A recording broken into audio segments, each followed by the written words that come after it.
श्री सच्चिदानंद सद्गुरु साईनाथ महाराज की जय। भारती साई बाबा सौख्यदातार जीवा, चरणार जातली यावा दासा विसावा, भक्ता विसावा। भारती साई बाबा जाळूनी यानंग सस्वरूपी राहे रंग, मोक्ष जनादावी निज डोळा श्रीरंग, डोळा श्रीरंग। भारती साई बाबा जया मनी जैसा भाव, दया तैसा अनुभव। धाविषे दया घना ऐसी तुझी माव, तुझी माव। भारती साई बाबा तुमचे नाम ध्याता, हरे संस्कृती व्यथा। अगाध तव करणी मार्ग धाविषे अनाथा, धाविषे अनाथा। भारती साई बाबा कलियुगी अवतार, सगुण परब्रह्म साचार। अवतीर्ण झाला शिव स्वामी दत्त दिगंबर, दत्त दिगंबर। भारती साई बाबा 8 दिवसा गुरुवारी भक्त करे देवारे, प्रभु पद पावया भव भय निवारे, भय निवारे। भारती साई बाबा माझा निज द्रव्य ठेवा, तव चरण रज सेवा। मागणे हेची आता तुम्हा देवादिदेवा, देवादिदेवा। भारती साई बाबा इच्छिता दिन चातक, निर्मल तोया निज सुख। पाजावे माधवाया सांभाळा आपुली भाक, आपुली भाक। भारती साई बाबा सौख्यदातार जीवा,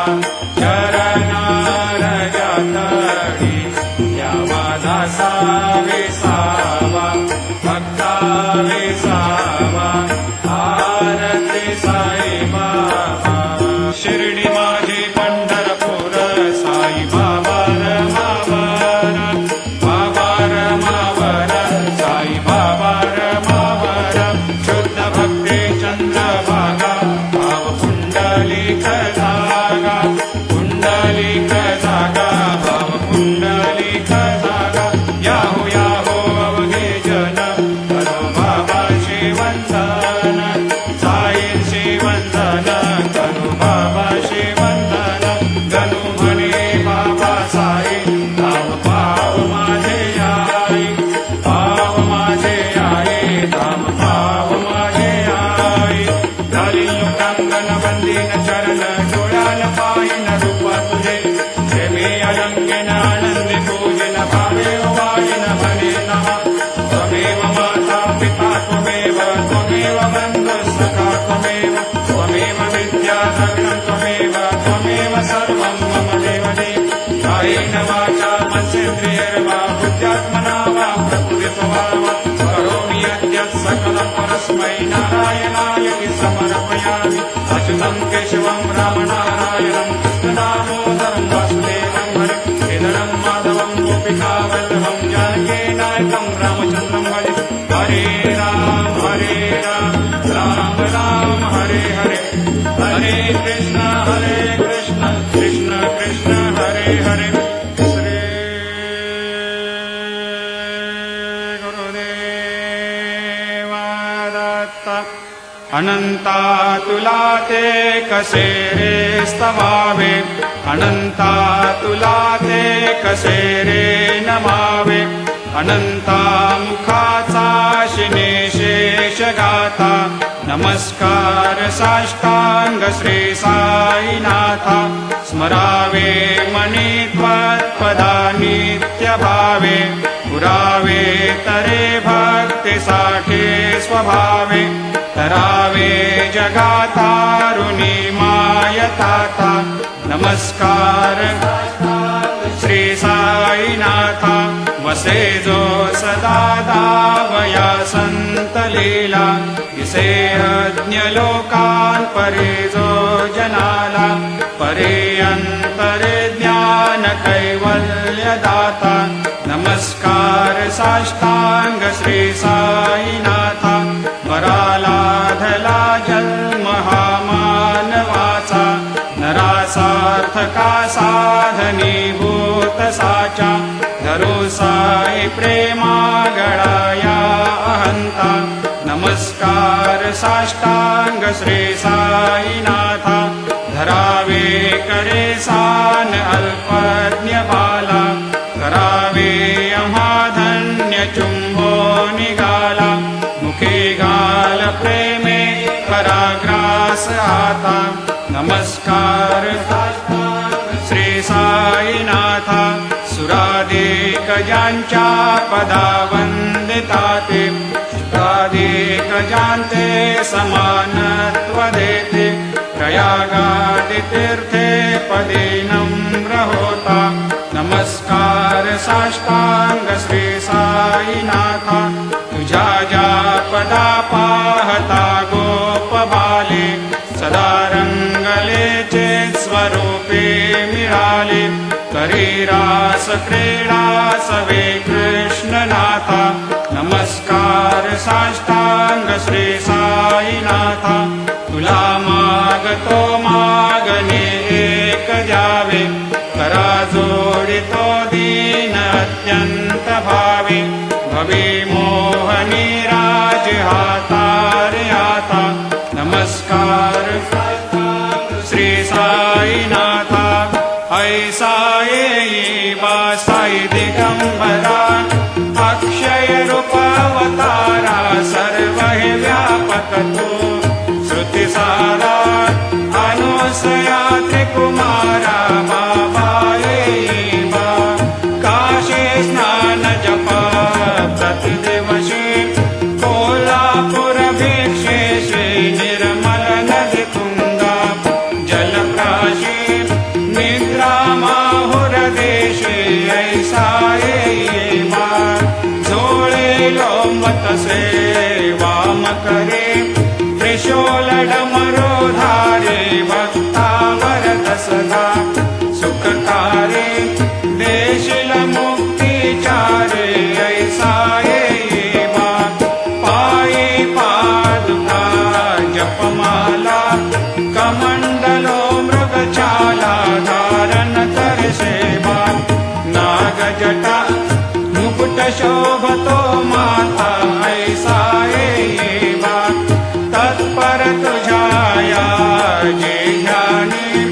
अक्षय त्यांचे सदनी, लक्ष्मी वास करे, दिन रजनी रक्षसे संकट वारुणी, ऐसा येई बा, या परिध्यान तुझे गुरुराया, दृश्य करी नयनाया, पूर्णानंद सुखे, हे काया लाविशी हरिगुण गाया, ऐसा येई बा, साई दिगंबरा, अक्षय रूपावतारा, सर्व हि व्यापक तू, श्रुती सारा अनुसया त्रिकुमारा, बाबा येई बा, सदा सस्वरूपं चिदानन्दकन्दं, जगत्सम्भवस्थान संहार हेतुं, स्वभक्तेच्छया मानुषं दर्शयन्तं, नमामीश्वरं सद्गुरुं साईनाथं, भवद्वांतविध्वंसमार्तण्डमीड्यं, मनोवागतीतं मुनिर्ध्यानगम्यं, जगद्व्यापकं निर्मलं निर्गुणत्वाम् नमामीश्वरं सद्गुरुं साईनाथं भवाम्भोधिमग्नार्दितानां जनानां स्वपादाश्रितानां स्वभक्ते प्रियाणां समुद्धारणार्थं कलौ सम्भवन्तम् नमामीश्वरं सद्गुरुं साईनाथं सदा निम्बवृक्षस्य मूलाधिवासात् सुधास्राविणं तेक्तमप्यप्रियन्तं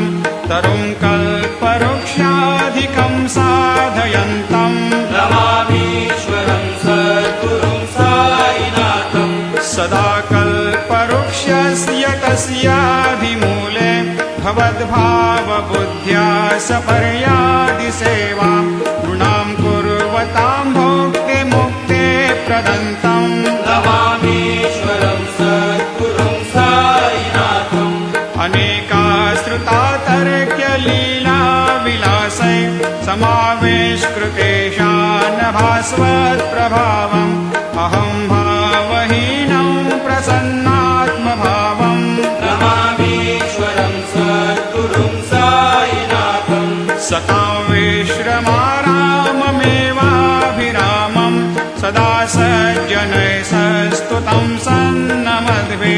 जनामोददं भक्तभद्रप्रदन्तम् नमामीश्वरं सद्गुरुं साईनाथम् अजन्माद्यमेकं परब्रह्म साक्षात् स्वयं सम्भवं राममेवावतीर्णं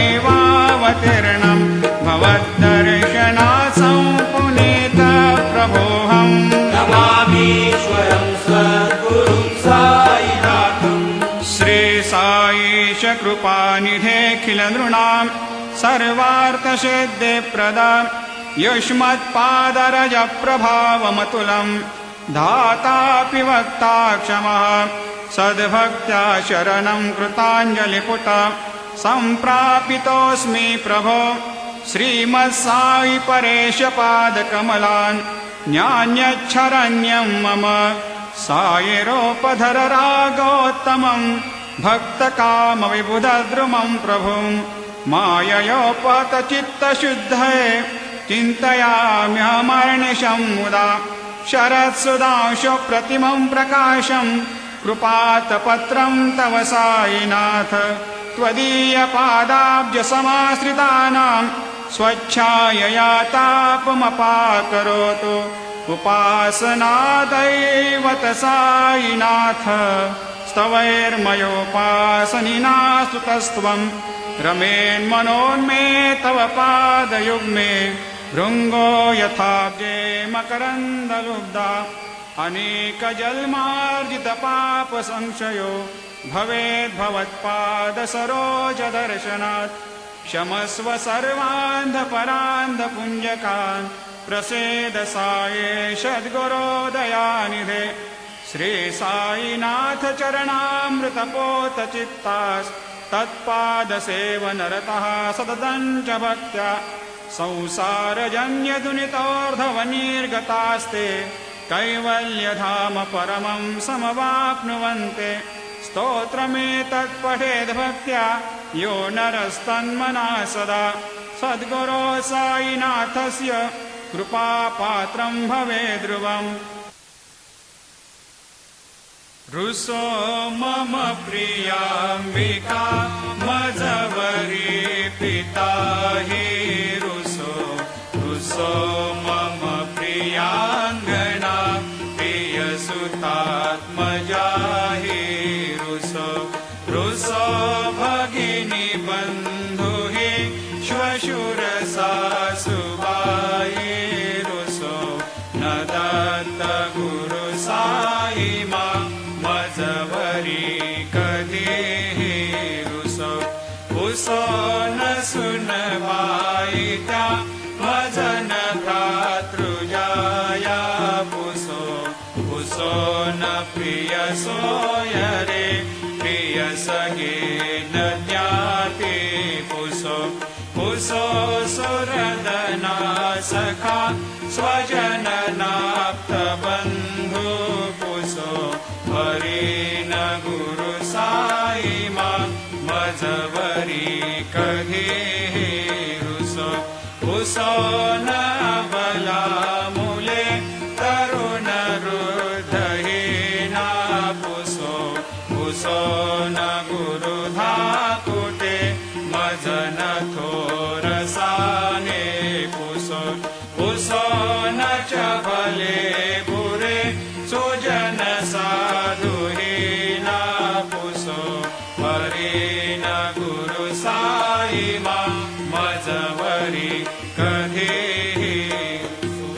रुसो चतुरतत्त्वविद् विबुधप्राज्ञज्ञानी रुसो हि विदुषे श्रिया कुशलपण्डिता हि रुसो महीपते यते भजकतापसे रुसो न दत्त गुरु साईमा मजवरी कधी रुसो कवि ऋषि मुनि अनघसित योगी रुसो हि गृह देवता निकुल ग्राम देवी रुसो खल पिशाच हि मलिन डाकिनी रुसो न दत्त गुरु साईमा मजवरी कधी रुसो मृग खग कृमि अखिल जीव जन्तु रुसो विटप प्रस्तरा अचल आपगाब्धे रुसो खपवनाग्निवार अवनि पञ्चतत्त्वे रुसो न दत्त गुरु साईमा मजवरी कधी रुसो विमल किन्नरा अमल यक्षिणी रुसो शशि खगादे गगनि तारका रुसो